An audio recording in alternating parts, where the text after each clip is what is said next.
Howdy.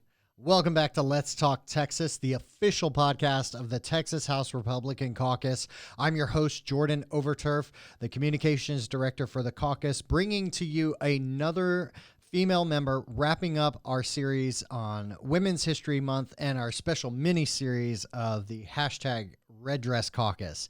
I'm talking about State Representative Lacey Hull, who has come in as a freshman this session and is really focusing a lot on CPS-related bills, getting our foster care system, continuing to improve our foster care system, as well as making sure the folks who are out there taking care of their family members, those family placements that happen, increasing the data that happens there. So we've got a lot to talk about in this episode, and I had a great time finding out from her how her session's going, especially talking about some key bills that she's filed.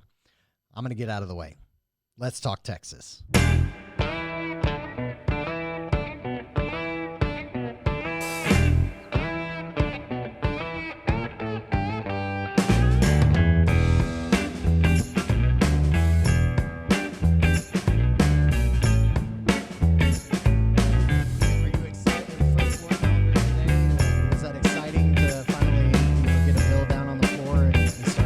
Conversations? Yes, it was. It's like what we've all been waiting for, especially us freshmen. So it was exciting.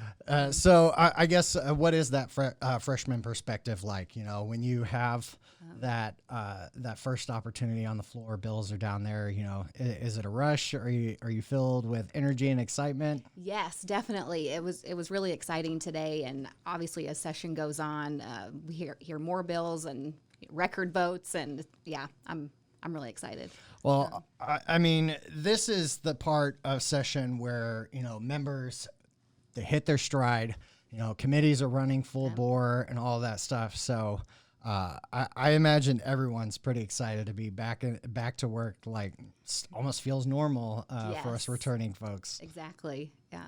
So let's just start from the beginning. How is your session going? You know, you're finding your feet and all those things. Yeah, I'm loving it, and I'm loving my committees. I'm so excited. I'm on human services and insurance, so I was really interested in the CPS aspect and everything related to DFPS, and then the Medicaid and insurance overlap. Mm-hmm. So it's fascinating to me. I'm very excited. Well, and obviously, you know, before mid-February, those were two committees that even still past everything that happened with the storm, those are still very important committees that big conversations are happening. Yes. And so I guess as you're starting to see some of that policy come through, you know, do you feel like you guys are getting some good bills through those committees? And Yeah, we've heard some really great bills, great testimony, and we voted some of them out, so I'm excited to get them to the floor. So you mentioned you know, the CPS DFPS side of things. What about that specifically, you know, interests you? Oh, there's so much to it. We have a new commissioner with CPS, and she is doing a lot to try and improve everything, and I commend her for that. And so we are just trying to make sure that there's more oversight there, give families the due process that they deserve. And so we have some bills focused on that. There is a ton of CPS bills this session, and not just in human services, going to some of the other committees as well. And I am so excited to get those to the floor. Yeah, I know it's been a big conversation for the past several sessions, and it's good to see that work continuing year after year, session after session.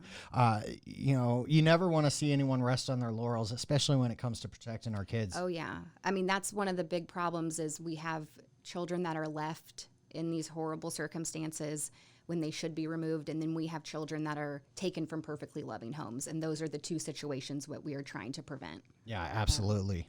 Let's get into this lift that you've got this session. You know, you have not you have gone in full force, like just right into the deep end. Yes. You're on policy committee. Yes. You're a deputy floor leader for the caucus.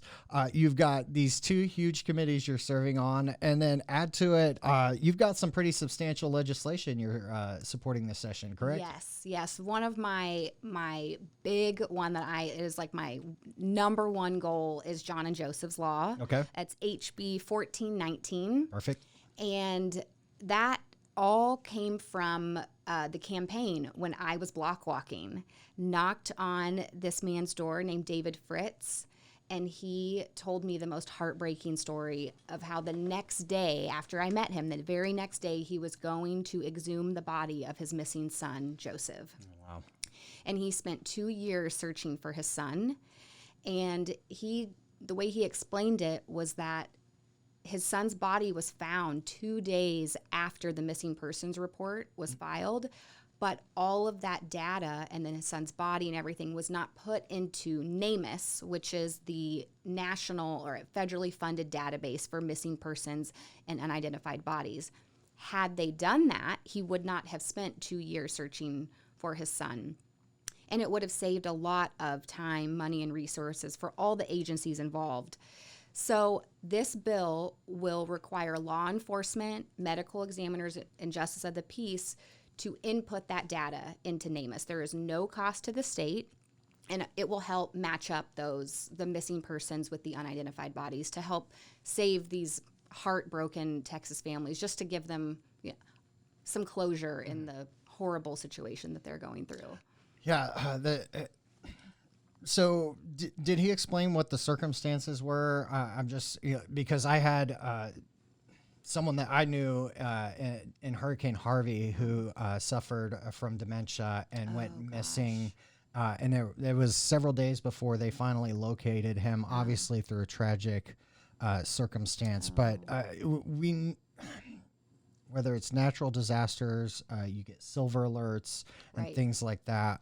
It's a tragedy that our nation and our communities have come to this place, right? I guess for your end, as you're pushing this legislation, what is the response you're hearing from members, and how are you feeling about it at this point?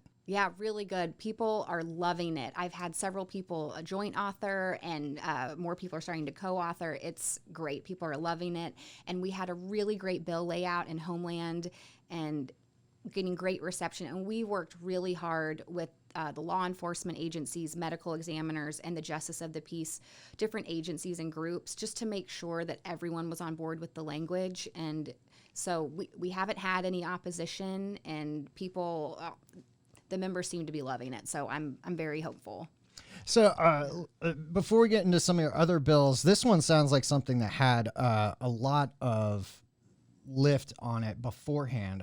And there's so much talk about what happens on the House floor because it's live streamed and, people can watch. But how much time would you say that you and your staff invested into getting John and Joseph's Law ready to bring forward? Oh my goodness, I don't even know.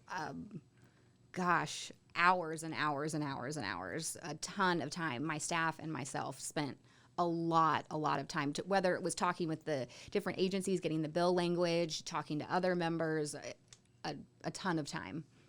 Yeah.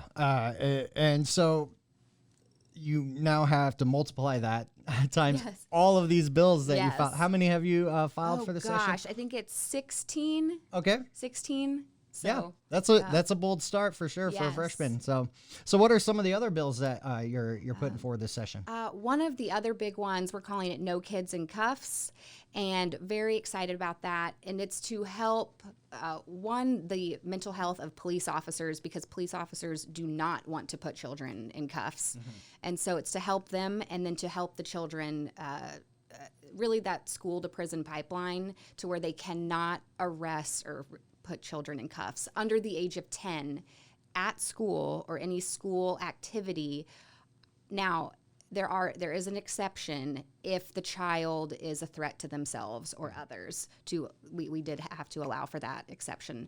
But yeah, it's just to help the children and to help the police. So we're getting a lot of bipartisan support on that as well. So it's been a really great bill so far. Excellent. And what's the bill number on that again? That is 2975, HB 2975. Perfect. Yeah, yes. we like to give bill numbers on this podcast because our listeners definitely head over to Texas Legislature online. Yes. That's capital.texas.gov. If you want to check out any of these bills and kind of follow them through the process. So good law enforcement buy-in on these two bills. Yes, yes. And I'm in the Criminal Justice Reform Caucus, and so we have several of the Republican and Democrat members of that caucus who have signed on. Yeah, I've been real proud to see that bipartisan caucus come together and start delivering some real policy solutions that we can get behind and start having Texas head in the right direction. So. Yes, definitely. So, I mean, 16 bills, I'm sure you got a lot more you want to talk about, right? Yes, I have. I mean, we have several CPS bills. We just laid one out yesterday, and that one, that has to do with the parent-child safety plans, and it's just, again, to provide some due process for the families. And currently, they are not... There's no attorney representation if a family is going through that. So this would allow, especially for indigent families, to be provided an attorney. And there's a 30-day, basically, cutoff date to where the department, the CPS, has to make up their mind. Are you going to remove the children? Or to try to take them to court? Or are you going to give them back to their families? Because right now it's like a limbo, no man's land, and these families are just stuck in this horrible situation. And it will require a bunch of reporting requirements. So there's something called the hidden foster care, a really, really bad hidden foster care situation in Texas, to where children are removed from their families, from their homes, and may be placed with a grandma or an aunt. But those numbers are not included in our foster care numbers. So those family placements aren't included with the total lift that's happening across the state? Correct. Wow. Correct. So we have, you could say, I don't even know, it's several thousands more, but because there's not accurate reporting on it, we don't know the true number. So that my bill would also require them to report that. So there's a ton of CPS bills. Again, some in Human Services, some in some of the other committees. We have a few election bills, and I'm really excited about Chairman Kane's omnibus bill. I'm excited to support that. So there's just so much, and some 2A bills, and there's so many great ones out there this session. So I'm co-authored and joint authored on a bunch of those as well. Well, you've just tried to check off every box that you can. Yes, pretty much. Wait, do they give members like here you are, this is like kind of as you're setting up, I guess, your Facebook profile or something, they're like, you have achieved this step. Like, Yes. I know, and there's some great life bills, like Representative Slauson's heartbeat bill, and I'm so excited to support that. Yeah. Well, I'm excited to talk to her about that in a little bit. We got the Red Dress Caucus on this week. The Red Dress Caucus. Yes. I feel like our numbers are about to go through the roof because I have two, and I have to brag on both of y'all for a second. I have two of the most social media savvy representatives in the caucus who I know. I have to tip my hat because you really have not only just learning the process coming in, shooting for the moon to try and get two very important committees. And then on top of it, you are out there communicating with your constituents. You are keeping them updated, providing some inside baseball, as well as just, general updates about what is happening down here, because it's real hard to keep up with everything. So kudos to you and Representative Slauson. Thank you. And she made that, that picture. The Red Dress Caucus picture with Bernie and yes. Yeah, unfortunately we couldn't get Bernie in this week, but I guess we'll keep trying. We'll make the ask, right? But he can only. Funny. I wonder how many requests he's gotten to appear in his mittens, right? Yes. Like that for sure. Guy, cameo. That's where he's gonna make his exactly. Bernie Mittens birthday shout outs on Cameo. That's funny. That's so funny. I distract myself too easily. You had mentioned, John and Joseph's Law came from the Yes. campaign trail. Yes. Let's go back a little bit because this is Women's History Month, and we're featuring our female members of the caucus. So, we had talked back during the campaign on another podcast that we won't name, but it was such. Yours is one of those stories that we hear time and time and again with Republicans who they got out there, they got active, they got involved, and that's where it all starts. Yes. What was that first spark, though? What was the thing that got you to take that step to get involved? Oh gosh, there were so many issues, a lot of parental rights issues, education issues, and I just saw this need and especially for more women to be involved. And so I just got involved and just advocated where I could, volunteered my time, and then helping other campaigns and helping, candidates that I believed in. And here I am. Well, clearly your constituents won out because you really have taken a shining to this whole deal. As you go back to the district now, and you're gaining this experience, what are you talking to young Texas women about as they start to approach you and ask you, how do you do it? Your mom, serving as a state rep, a dedicated conservative, how do you keep it all going?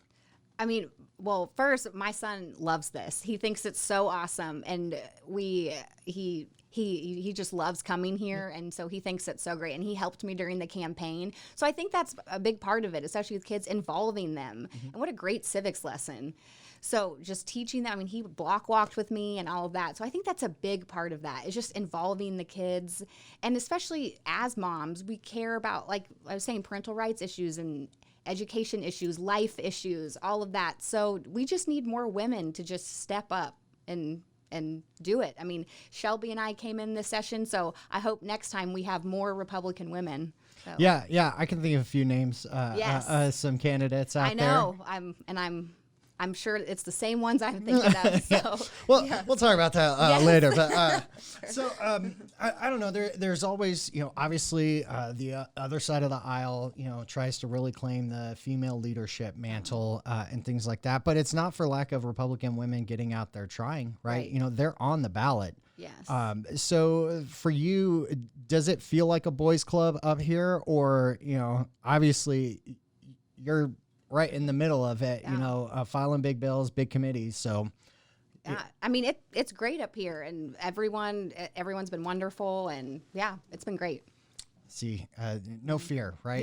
Yeah. If we could all have Angie Chen buttons, like just optimism. Oh yes, she's awesome.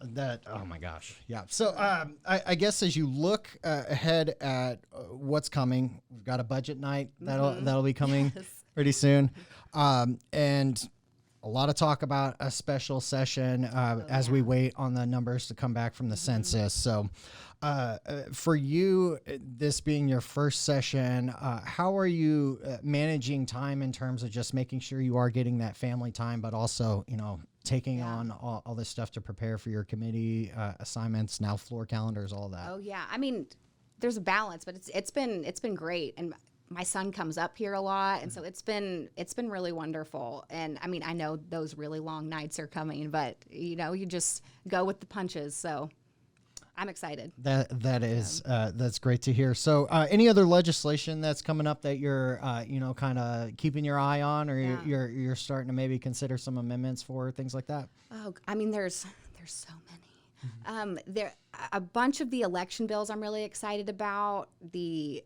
There's a bunch of the 2A bills that I'm excited about. I'm trying to think specific amendments. I'm not sure there. Yeah. I mean, we got plenty of time for that. And the floor amendments are always real fun to catch those as they're on the fly. I know. So that I'm kind of like wishing we could eat on the floor. We'll sit back and with my popcorn and watch some of those floor amendments. So I've heard stories. So yeah.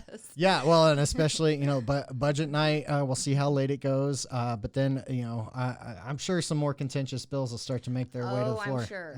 I mean, today was fine. So I'm interested to see as the more contentious bills, as a freshman, it's like, what's going to happen? Yeah. Alcohol to go sailed through no problem today. Yes. I don't think there's any opposition to that in the entire state. No, I don't think so. Well, for the folks who are back home and they want to keep tabs on all this legislation you're filing, your committees, do you have an e-newsletter? How do they find you on social? All that stuff. Yes. So my Facebook page is Lacey Hull for Texas, and the same thing on Instagram and on Twitter. Well, it's Lacey Hull TX on Twitter.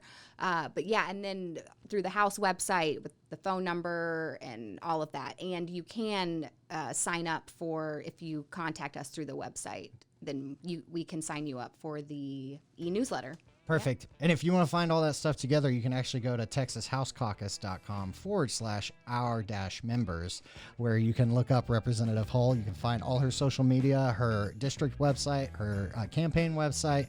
Any way you want to try and contact her, be a part of the process, that is the best way to do it. So thank you so much for coming on. I'm going to let you go because I know you got plenty more bills to be going through. Your policy committee will be meeting again, and all that stuff. Oh, yes. Early mornings. Oh, yes. But it's exciting, so. Perfect. Yeah. Well, hey, we're gonna have to bring you back toward the end of session and see how all this stuff went. Talk about the bills you passed and what the folks back home are continuing to talk about. Yeah, that'd be great.